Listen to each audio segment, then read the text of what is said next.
Welcome back. Now, before the break, we talked about how the West has been united in its condemnation of Iran for executing protesters. Well, the US is now taking action against Iran on another front over its supply of drones to Russia.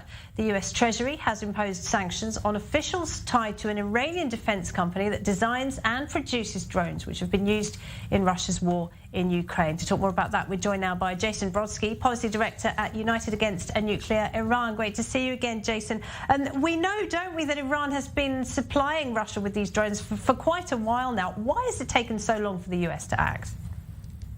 It's great to be with you. Yes, this has been going on for some time. Actually, we have been playing catch up because the United States and its allies should have been targeting Iran's procurement efforts for its drones years ago.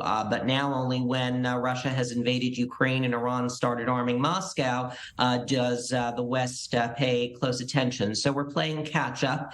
And this is really a game of whack-a-mole. But my concern is that Iran won't be deterred by piecemeal sanctions of this nature, and there might need to be more robust action, kinetic action potentially, regarding Iranian behavior. Well, Jason, that brings me on to my next question. In your opinion, do these sanctions go far enough? Will this do anything to disrupt the supply of these drones from Iran to Russia? Well, it's interesting you mentioned that. I think it was important. One of the designations that was in the U.S. sanctions announcement revealed the name of the director of the Aerospace Industries Organization.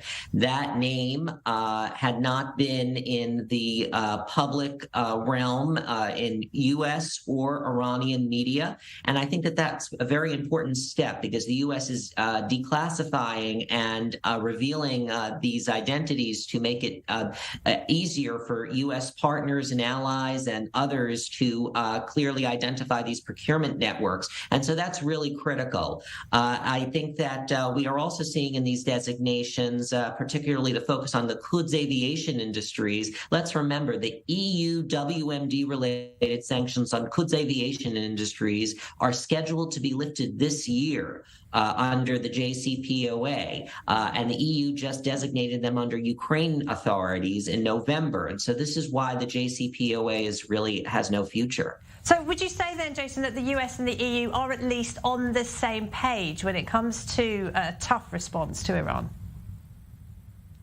I think the U.S. and the E3 are on the same page with respect to these measures. So we are seeing an overlap in the sanctions designations. But my concern is, as I mentioned before, that piecemeal sanctions and playing whack-a-mole with Iranian targets and a fancy task force in the U.S. government may not be enough to fully deter the Iranian system from arming Putin.